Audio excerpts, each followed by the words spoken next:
So you're heading to Rome and now you're trying to plan your itinerary. That's where this video comes in. I've got a great itinerary for you. It's self-guided, it's GPS self-guided. In fact, you won't get lost. You won't want to miss this whether you're spending 1 day, 2 days, or 3 days in Rome. This will give you a great start to each of those days. I've got lots to share with you. Let's get started.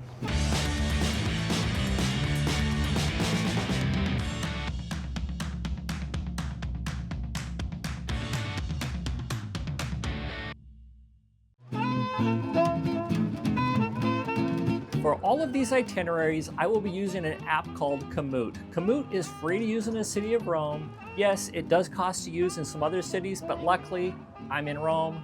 You're taking a tour in Rome. It's free for you to use.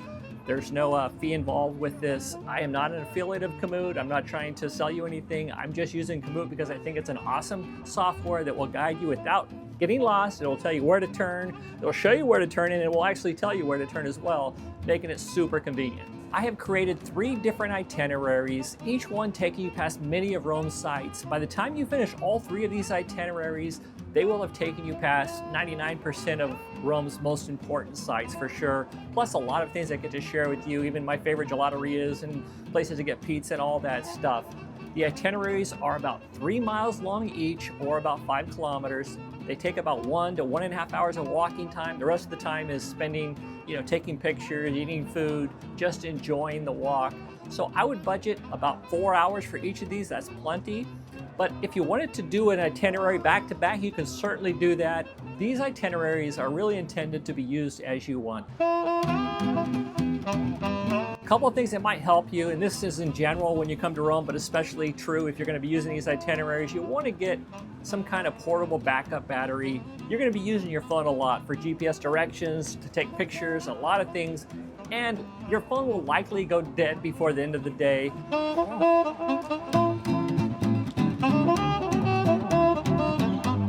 Another thing that's kind of fun to have, by no means is this a necessity, but to have smart glasses. These are Ray-Ban Meta glasses. They really come in handy. They have great speakers in them. You can take pictures, you can take videos. But what I really like about them is when I'm looking at something in Rome, all I have to say is, hey Meta, what am I looking at? You are looking at a table with various items on it, including a phone mounted to a tripod and 2 small containers. There is also an outdoor seating area in the background. So that kind of gives you an idea. Now, if I'm looking at a famous monument, it'll tell me the monument, and then I can ask for additional information. For example, I could just say, hey Meta, tell me about the Pantheon. The Pantheon in Rome is an ancient Roman temple built around 126 AD by Emperor Hadrian, featuring the world's largest unreinforced concrete dome. So that kind of gives you a really good idea. These glasses have come in super handy for me. I really enjoy them. I think you would too. This itinerary starts at St. Peter's Basilica.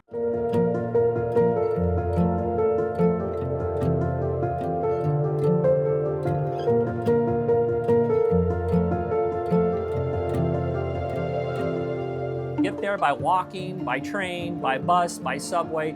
Just get to the Basilica and get there by 7 a.m. Why 7 a.m.? Because at 7 a.m., the lines to get in are almost non-existent. So when you visit St. Peter's Basilica, do you want to stand in line all day? By the looks of this, there's at least a 2-hour wait.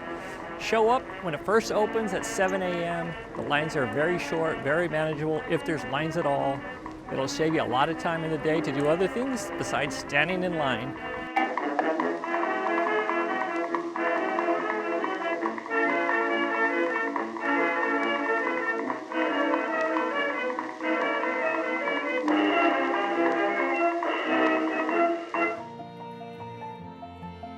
Also, by getting there early, that will allow those that want to go to the top of the dome and get that lookout. That opens up at 8 a.m. So what I recommend, depending on when you get into the Basilica, maybe you have yourself 10, 20, 30 minutes to kind of explore the Basilica, then get in line for the dome by no later than 7:45. That way you can be one of the first people that go to the top. You'll get unobstructed views of the entire city. Super fun thing to do. It costs 15 euros if you're going to use the elevator for halfway. Now, there are 551 steps in all, so if you take the elevator, you get eliminated by half of those stairs, and that's 15 euros. But if you're willing to walk from the bottom all the way to the top, it is 10 euros. So it's a bargain, but either way, Just know that there are quite a few stairs, not impossible by any means, but there are quite a few stairs, and it's kind of tight quarters for those that may be claustrophobic. It may not be the ideal thing for you, but if you're able to do that, that's a super fun thing to do. And then when you come down from the basilica, then you'll have plenty of time at that point to go tour the rest of the basilica before starting this tour. This itinerary starts at Vatican City, makes its way to Castel Sant'Angelo, then passes through Piazza Navona, Campo dei Fiori, Largo Argentina, through the Jewish ghetto, and finally to Circus Maximus. And along the way, we'll see a lot of other additional and important sites, including some great places to eat. As we leave Vatican City, we're going to be walking down this very majestic street right here as we head towards Castel Sant'Angelo. Let me turn it around here. This really is an awesome street. So we'll be walking right down this road here, and then as we get to Castel Sant'Angelo, there's a really interesting bridge. Be sure to walk across it. This is a pedestrian bridge with lots of interesting statues along the way. We're not going to cross the bridge completely. We're just going to check it out. Then we're going to be heading towards a viewpoint right down here. And we're going to be heading towards this bridge here, which is called Ponte Umberto. And right here is a fantastic location right on this end to get an excellent view of St. Peter's Basilica.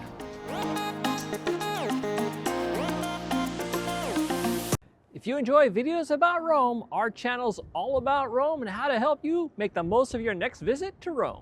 Once we're done taking pictures of St. Peter's Basilica, it's just a short walk, maybe 3, 4, 5 minutes to Piazza Navona.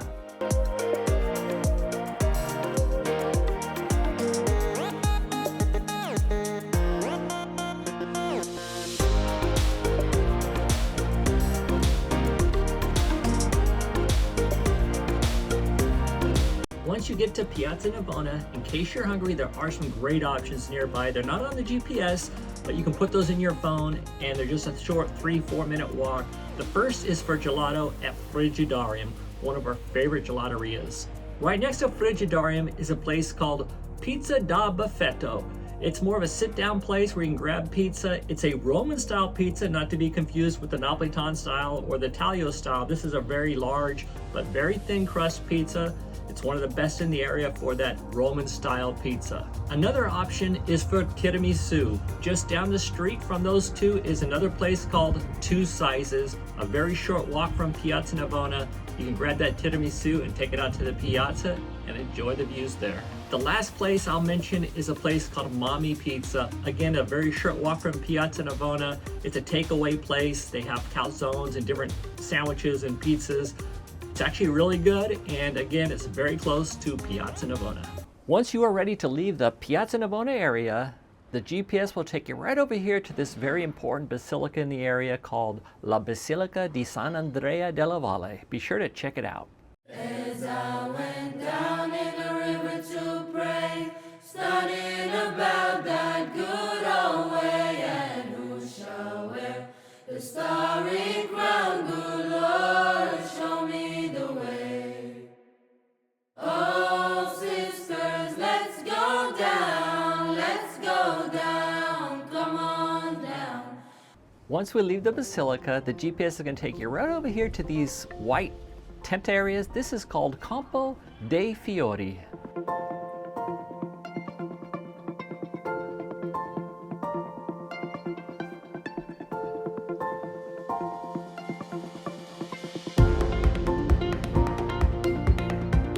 Before leaving Campo dei Fiori, I want to point out one thing. I pointed this out in many other videos, but I'm going to do it again here because I love this place so much. It's called forno. Now, a forno means oven in Italian, and a forno is where they make basically anything that goes in the oven, including pizzas and breads and pastries. This particular forno is known for its pizza bianca. They take the pizza bianca that they make here, take it across to this store here, they cut it open and make sandwiches out of it, panini. The best in Rome, in my opinion. They're not like over the top, they're just very simple, great bread with great ingredients. They range from 3.5 to 5 euros. Every time I'm in Campo dei Fiori, I grab one. I suggest you do the same thing. You will not be disappointed. They are fantastic. Hard to tell you how good this panino is that I got at the Forno from just a video. I don't know if you can see it. It's got the prosciutto in there and mozzarella, fresh mozzarella. This sandwich is so good. Be sure to get one. As we leave Campo dei Fiori, the GPS is going to take you in this back way. It's kind of an interesting exit from the square through this interesting tunnel. And then actually it's going to take you past a second Forno right down here called Roscioli. That's where they're known for their pastries. Now, if you're going to get a pastry, I would recommend you jump in there and grab one. They have fantastic pastries.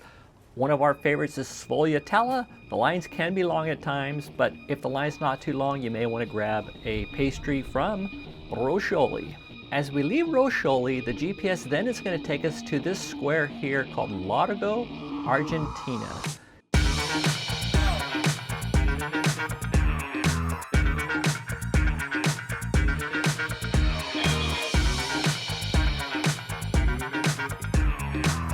This is where Julius Caesar was assassinated in 44 BC. Today there's just a lot of interesting ruins. It's also a cat sanctuary, so you may see some cats wandering around in there. But another thing I want to point out, right on this side, there's actually a great Italio-style pizzeria called Pizza Florida. What I like doing when I'm in the area is I grab some pizza, I take it across the street, and just kind of enjoy the views of the square. Once you are ready to leave the Largo Argentina area, the GPS will then guide you to an important fountain, a little teeny square, where there's a fountain called Fountain of the Turtles.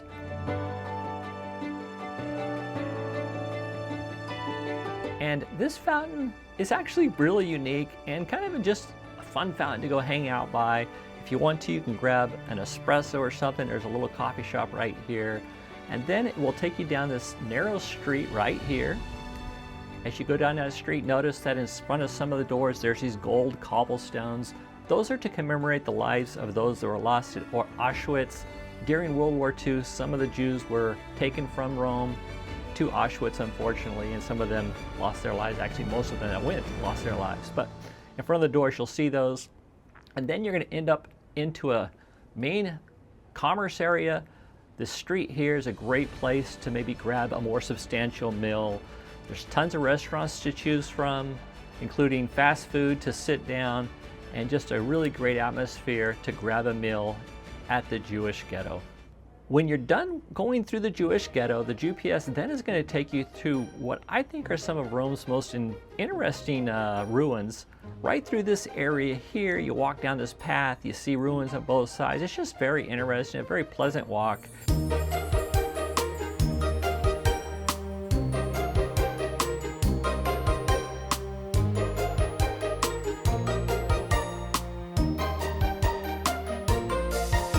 And then as you exit, you're going to come across this really important ruin called Theater Marcello. Once you pass Theater Marcello, the GPS is then going to take you towards Tiber Island, where you're going to walk across Rome's oldest bridge that's still in use today called Ponte Fabricio. It's been in existence for more than 2,000 years. Pretty incredible when you think about it.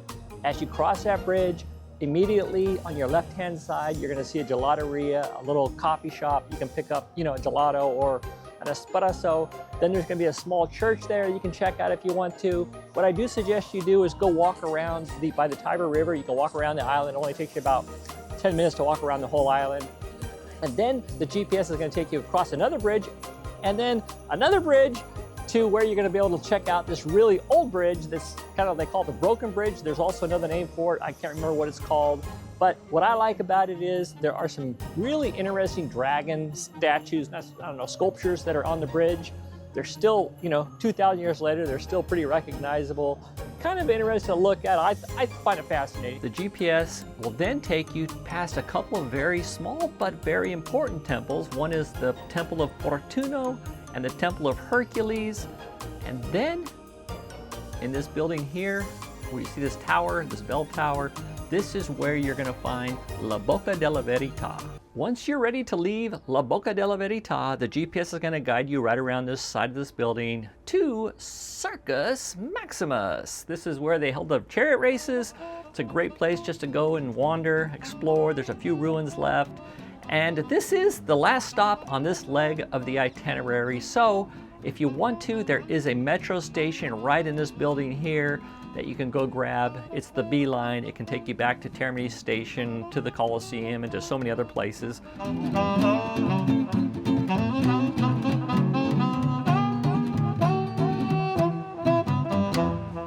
Ole! Grazie, thank you very much. Forget about the hop on, hop off bus. This is absolutely the best way to see the sights in Rome. It is with a GPS, self-guided walking tour. Here is a quick preview of just some of the things you're going to see along the way.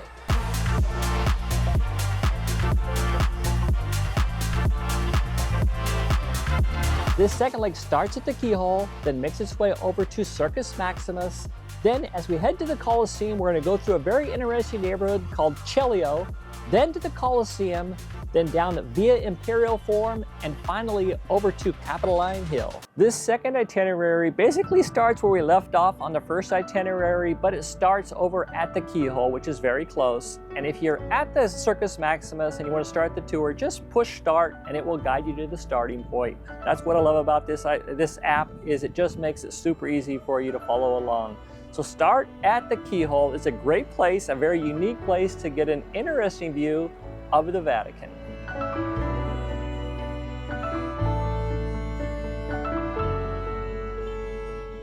From there, we're going to head just a little ways away, maybe 50 meters, to Park of the Oranges.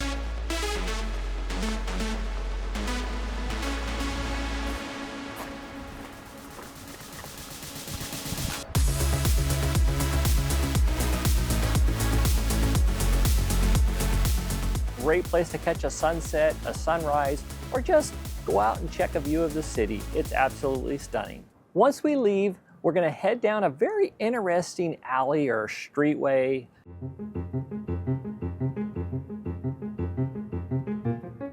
As you walk down this very interesting pathway, you're going to come to the Fountain of the Triton, the Temple of Portuno, the Temple of Hercules, and La Bocca della Verità. Then the GPS will guide you towards this other really cool monument. I can't remember the name of it now, I'll put it on the screen. And then past this open market. Now the open market is only open on certain days of the week. Buongiorno, è aperto? No, è chiuso. Quando? Domani. Domani? Sabato, domenica dalle 8 alle 15. Oh, perfetto, grazie. Prego. It's an interior like fruit market, vegetable market. If it happens to be open when you're there, go on in. It's lots of great food and things to eat and look at just outside the Circus Maximus. Now we're going to make our way back to Circus Maximus, and through Circus Maximus on our way to kind of an interesting, very interesting neighborhood. It's so central, but yet so obscure, so hidden. It's called the neighborhood of Celio.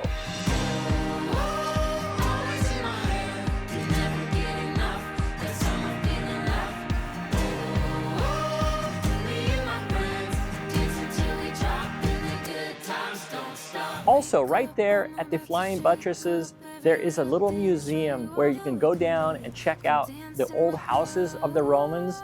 They're like underground houses. It's pretty well preserved. It's kind of amazing to walk through it and just check it out. There's a beautiful basilica back there. And then we're gonna walk out of there towards a little area. It's like a little park. And in the park, there's tons of ruins, a lot of pillars, just statues, fragments of statues, things like that. I guess it's kind of like the surplus yard of ruins, because Rome does have a lot of ruins. And this one is kind of a unique park. There's just ruins scattered everywhere.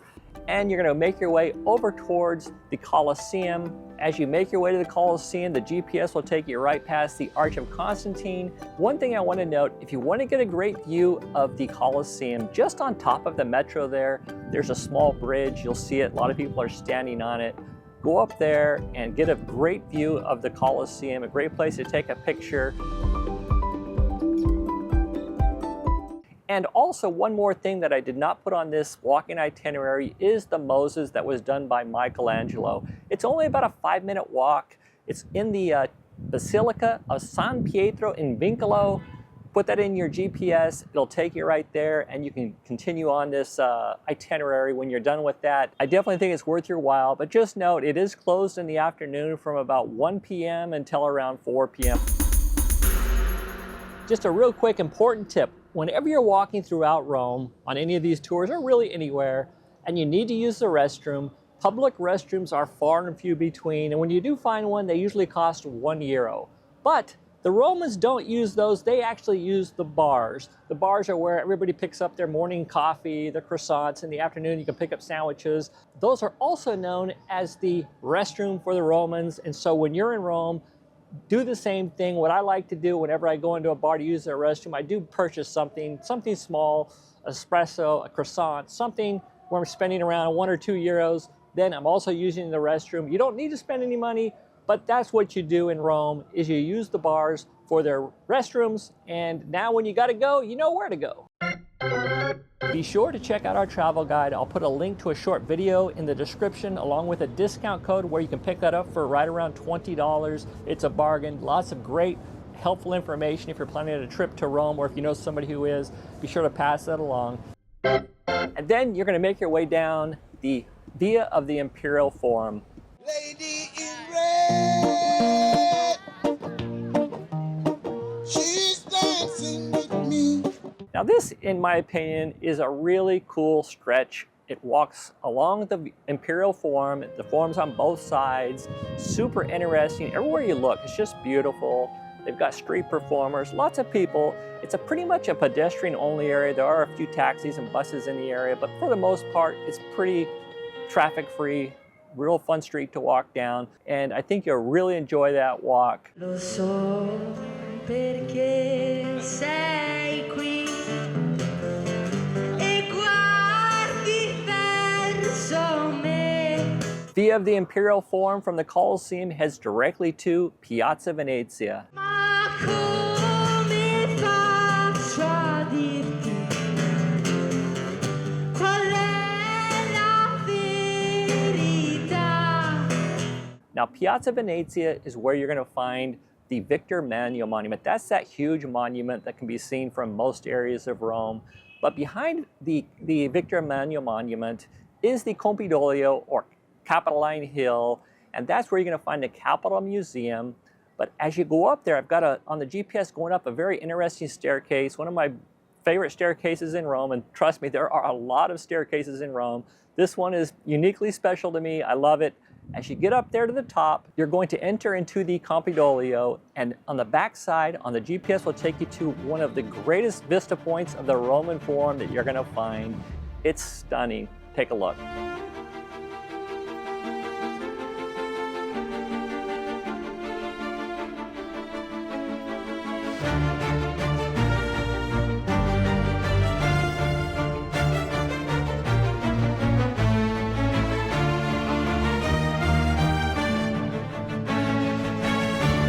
From there, we're going to head over to another terrace. It's kind of a not well-known terrace. It's actually inside of a restaurant behind the Capitol Museum.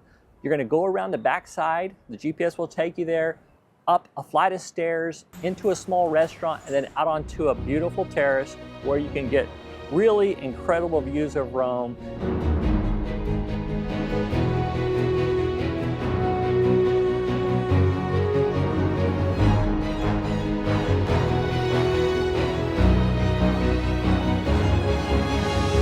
From the terrace, we're going to walk maybe 50 meters, if that, to a brand new exhibit called the Colossal Constantine. This is a huge statue of Constantine. I'm not sure how tall it is, 40, 50 feet tall. It's huge. It's actually a replica of the statue that was done of him, 2,000 years ago. In the Capitol Museum, there are still fragments of him, his big foot, his hand, and things like that. But this is a replica of the entire statue. I think you'll really enjoy that, so be sure to take a look at that. The GPS will guide you right over to it. And from there, we're going to go up one of my favorite staircases. I already told you another staircase. They both happen to be at Capitaline Hill area. But this other staircase heads up to La Basilica di Santa Maria. And this basilica is stunning. And that is where this second leg will end. Take a look at this basilica. It's really, really pretty.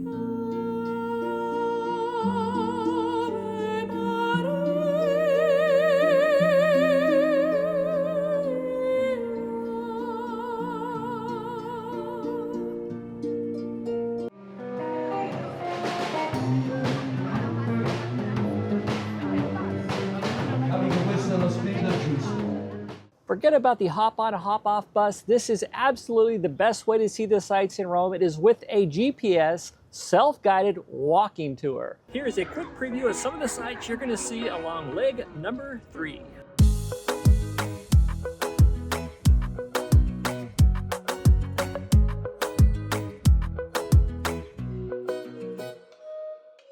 This segment in all is about 2.5 miles, or about just over 4 kilometers. We're going to start at Capitaline Hill there at the Campidoglio, head over to the Pantheon, then to Trevi Fountain, the Spanish Steps, and finally to Piazza del Popolo. As you leave the Capitaline area, the GPS will take you down some very interesting streets as we make our way to the Pantheon.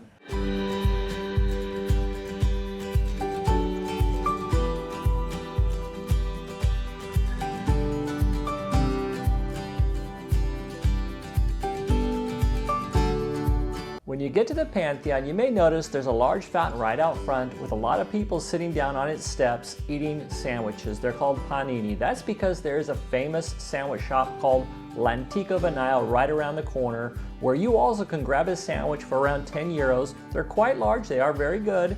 Grab a sandwich, take it out to the fountain, sit down on its steps, and enjoy a sandwich that's awesome, along with a view that's even more awesome.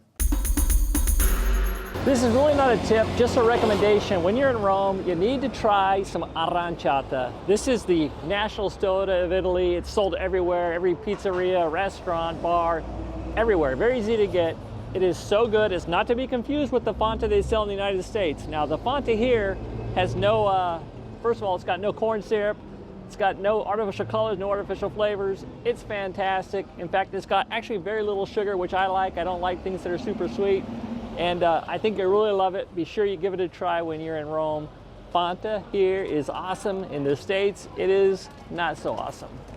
When you're ready to leave the Pantheon, maybe after you finish your sandwich, your GPS then will take you past the Column of Marcus Aurelius, then through an interesting little shopping center. You can stop there, check out the shops, and then over to Trevi Fountain.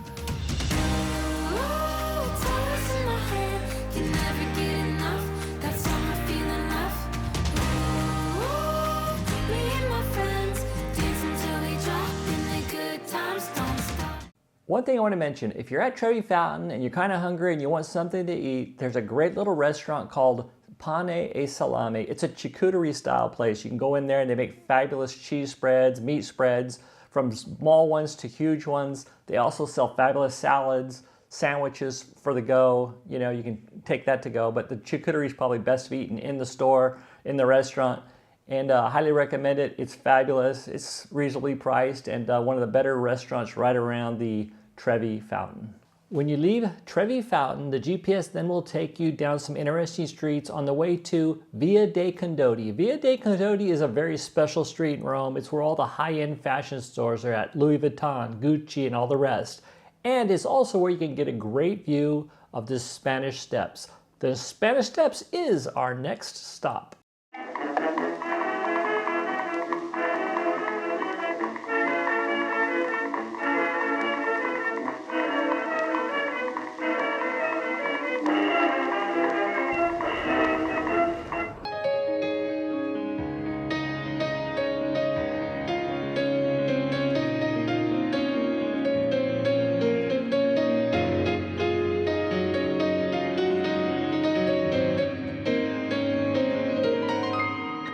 When you're leaving the Spanish Steps, you'll now be at the top of them, and then you'll be taking a road that's a little bit elevated so we can get some really good views of Rome as we walk to Piazza del Popolo. Along the walk, you're going to come across the terrazza. It's called the Terrazza Viale del Belvedere. It's a little terrazza, where a little terrace, where you can get absolutely stunning views of Rome.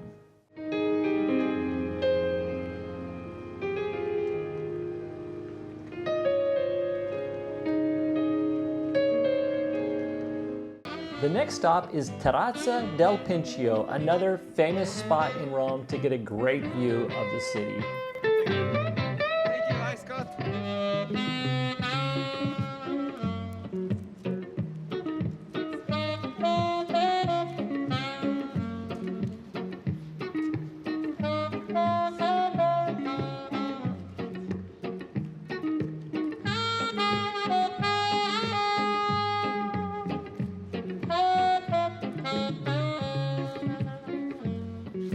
Once you're done visiting Terrazza del Pincio, the GPS then will guide you down some stairs to Piazza del Popolo. It's just a very short walk.